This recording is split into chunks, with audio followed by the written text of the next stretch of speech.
মুখ্যমন্ত্রী মমতা বন্দ্যোপাধ্যায়ের উদ্যোগে লোকসংস্কৃতি ও আদিবাসী সংস্কৃতি কেন্দ্রের আয়োজনে পূর্ব বর্ধমান জেলা তথ্য ও সাংস্কৃতিক দপ্তরের সহযোগিতায় পূর্বস্থলী 1 নম্বর ব্লকের পঞ্চায়েত সমিতি ও শ্রীরামপুর পূর্বস্থলী সাংস্কৃতিক ও ইতিহাস পরিমণ্ডলের ব্যবস্থাপনায় আজ পূর্বস্থলী 1 নম্বর ব্লকে নজরুল মঞ্চে জেলাভিত্তিক লোকশিল্পীদের সম্মেলন অনুষ্ঠান অনুষ্ঠিত হলো। আজকের এই সম্মেলনে উপস্থিত ছিলেন পশ্চিমবঙ্গ সরকারের প্রাণী সম্পদ বিকাশ দপ্তরের মন্ত্রী স্বপন দেবনাথ, উপস্থিত ছিলেন পূর্ব বর্ধমান জেলা পরিষদের সভাধিপতি শ্যামাপ্রসন্ন লোহার, পূর্ব বর্ধমান জেলা তথ্য ও সংস্কৃতি দপ্তরের আধিকারিক রাম শঙ্কর মণ্ডল, পূর্ব বর্ধমান জেলা পরিষদের শিক্ষা তথ্য ও সাংস্কৃতিক ও ক্রীড়া কর্মাধ্যক্ষ শান্তনু কোনার, পূর্ব বর্ধমান জেলা পরিষদের কর্মাধ্যক্ষ আরতি খান, উপস্থিত ছিলেন পূর্বস্থলী 1 নম্বর ব্লকের সমষ্টি উন্নয়ন আধিকারিক সঞ্জয় সেনাপতি সহ বিশিষ্টজনের। অনুষ্ঠানের শুরুতেই বিভিন্ন পোশাকে সজ্জিত লোকশিল্পীদের নিয়ে শ্রীরামপুর গ্রামে একটি বর্ণ শোভাযাত্রার আয়োজন করা হয়।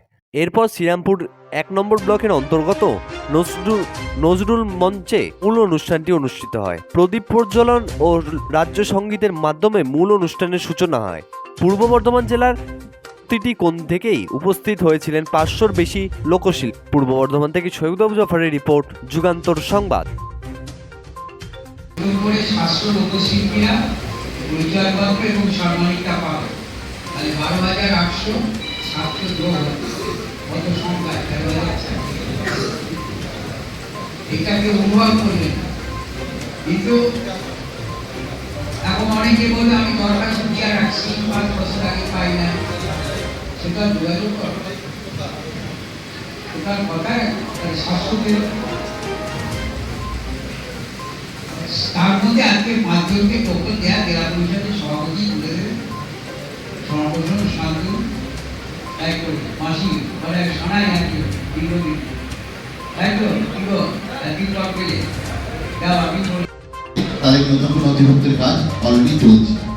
ইতিমধ্যে আমাদের পূর্ব বর্ধমান জেলায় এই সরাসরি মুখ্যমন্ত্রীর মাধ্যমে আবেদনের ভিত্তিতে প্রায় 701 জন লোকশিল্পীকে আমরা নতুন করে নথিভুক্ত করতে পেরেছি, যেটা আমাদের পশ্চিমবঙ্গের মধ্যে কিন্তু সর্বোচ্চ।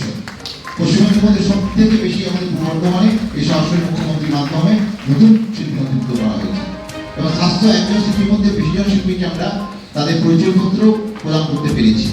এবং এই আজকে এই শুভ দিনে আমাদের যে সম্মেলন লোকশিল্পীদের, সেই মঞ্চ থেকে আমরা চাইব আমাদের আজকে কিছু শিল্পীকে যাতে পরিচয়পত্র তুলে দিতে পারি। আমরা প্রথমেই দেখে নিচ্ছি উজ্জ্বল হাজরা